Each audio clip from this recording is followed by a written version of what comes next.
Hi guys, and welcome to today's tutorial. Today I'll be giving you a look at the auto-staking features within the Leica iCON field software. The auto-staking features can be found within the layout point application, and we can see them here within our toolbox. The auto-staking features allows users to increase their efficiency for layout tasks when laying out multiple points on a single plane. So traditionally that was limited to horizontal planes such as ceilings or floors, whereas now they've since extended it to walls or horizontal planes. I can take an example, specifically looking at internal layout or MEP functions. So I take the example where I have H1 to H5, which I can imagine are hangars. I don't want to have a second man set up down behind the robotic total station and manually aiming and recording measurements onto the surface and trying to lay out the points. So what I can do is if I'm up in my genie lift, I can have my multiple points already set up, and I could go into auto staking and I could select start. And what the robotic will do is once you've aimed it and it records one measurement onto that face, it knows what surface it's looking for then, and it will automatically rejig and refine its measurements and automatically locate itself to where that point is. So then you could mark your point and select next point. But we can see when we select next point, it doesn't automatically jump. So what we would need to do is, if we come out to the home, we can create a stakeout list from these points. So if I go to add a stakeout list and I can call it hangars,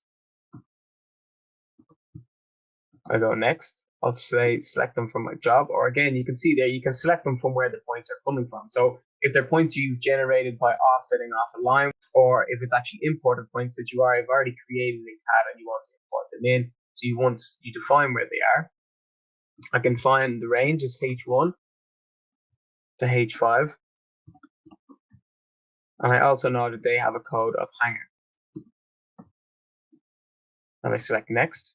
We can see that it identifies our points, and these are the points which are going to be added to our stakeout list, and we can select next.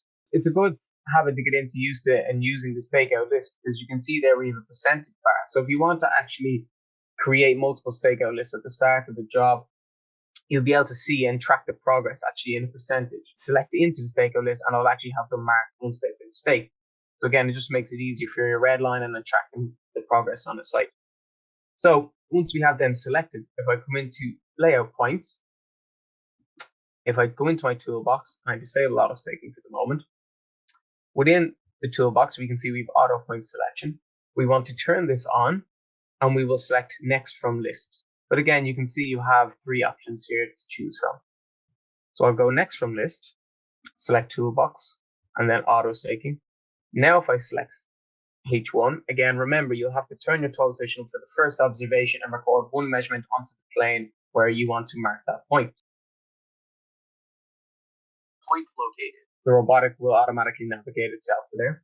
Now if I select store, it will store that observation as a layout point and I'll automatically move to my next one. However, if you get to a point, if you're not happy with the residual, I could just select next point. So if I select store, it automatically moves to the next point and it will automatically go through that process again. So again, I can select store and it will keep running through the process and keep readjusting itself and projecting where that point would be on that surface.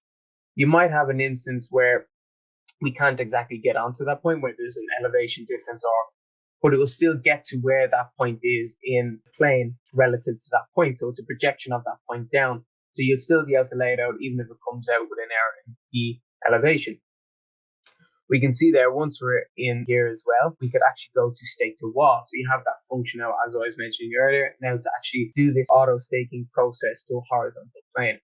So if I'm happy again, you could just keep running through that process. If I jump out now, okay, by aborting stakeout and jump into my stakeout list management, we can see our tracked progress going through the stakeout list. And if I jump in there, we can actually see marked which ones are completed.